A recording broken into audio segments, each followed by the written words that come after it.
Tadipatri municipal chairman జేసీ ప్రభాకర్ రెడ్డి సినీ నటి మాధవీలత మధ్య నెలకొన్న వివాదం మరింత ముద్రేలా కనిపిస్తోంది. ఈ వివాదం టాలీవుడ్ వర్సెస్ జేసీగా రూపాంతరం చెందుతోంది.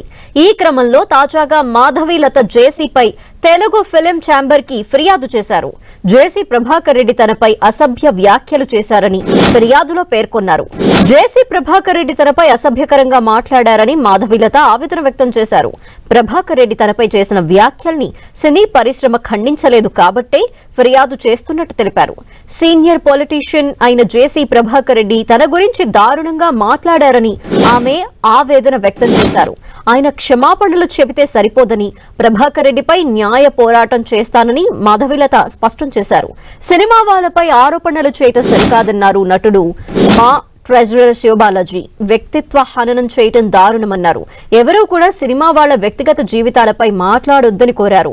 రాజకీయ నాయకులు ఇండస్ట్రీ జోలికి రావద్దని సూచించారు. సినిమా వాళ్లు సినిమాల్లోనే నటిస్తారని, కానీ రాజకీయ నాయకులు నిజ జీవితంలోనూ నటిస్తారంటూ చురకలంటించారు.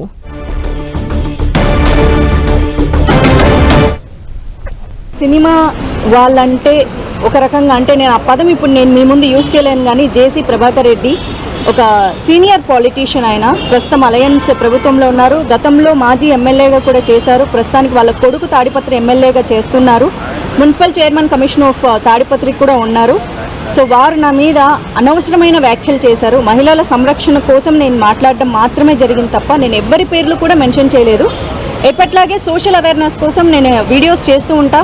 సినిమా ఇండస్ట్రీలో చాలామంది అమ్మాయిలకు జరుగుతున్న అన్యాయాల మీద నేను ఎన్నోసార్లు మాట్లాడాను కూడా, కానీ సినిమా ఇండస్ట్రీ ఎప్పుడు కూడా నేను మాట్లాడింది ఖండన చేయలేదు. అండ్ శివబాలాజీ గారికి, మాధల్ రవి గారికి కాల్ చేయడం జరిగింది. సినిమా ఇండస్ట్రీ అమ్మాయిని అయినందుకు నన్ను పని కట్టుకొని ఇలా అన్నారు. సినిమా షూటింగ్స్లో పూలు చల్లుకోవడం వల్ల వాళ్ళు నేకెడ్గా ఉంటారు అన్న ఒక విషయాన్ని కూడా ఆయన ప్రస్తావించి బాడీ షేమింగ్ చేయడం కానీ, సినిమా క్రియేటివిటీని కించపరచడం కానీ, లేకపోతే సినిమా వాళ్ళు అంటే ఒకసారి సినిమా చేసి మానేస్తే, లేకపోతే సినిమాలు చెయ్యాలంటే కూడా వాళ్ళు ప్రాస్టిట్యూషన్ కిందే లెక్క కడతారు, లేకపోతే వాళ్ళు అదే చేసి బతుకుతుంటారు, బ్రతుకుదెరుకు వాళ్ళకి అదే బ్రతుకుదెరు అని ఆయన పదే పదే మాట్లాడడం. క్షమాపణ 2 రోజుల తర్వాత చెప్పినా సేమ్ ఇష్యూ మళ్ళీ చెప్పారు. వాళ్ళు ఏదో బతుకుదెరువు కోసం చేసుకుంటూ ఉంటారు, కానీ నేను అనకూడదు. సో సినిమా వాళ్ళంటే ఇంకా బతకడానికి ఇంకా వేరే పనేం లేదు. నా పార్టీకి నేను సినిమా ఇండస్ట్రీలో ఈ మధ్యకాలంలో సినిమాలు చేయట్లేదు. నేను బెంగళూరులో జాబ్ చేసుకుంటూ అక్కడ బ్రతుకుతూ ఉంటే నన్ను పుల్ చేసి ఇలాంటి మాటలు మాట్లాడడం నాకు చాలా చాలా బాధ కలిగించింది.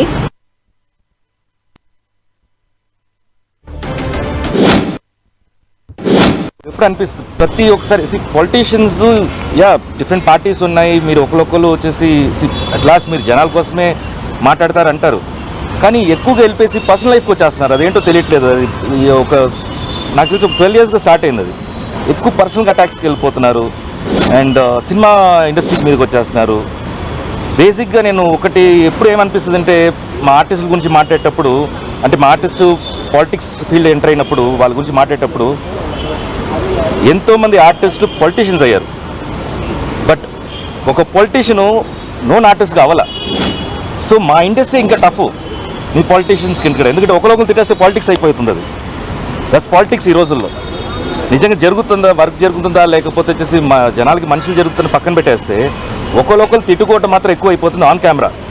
సో బేసిక్గా మాకు కెమెరా ముందు నటించడం వచ్చు, బట్ జనరల్గా వచ్చేసి బయటగా నటించడం అనేది మీ దగ్గర నుంచి నేర్చుకోవాలి మేము. సో ప్లీజ్ మా జోలికి రావద్దు, మిమ్మల్ని రిక్వెస్ట్ చేసుకున్నాను అంతే. మీకు పార్టీ రకంగా లేకపోతే పాలిటిక్స్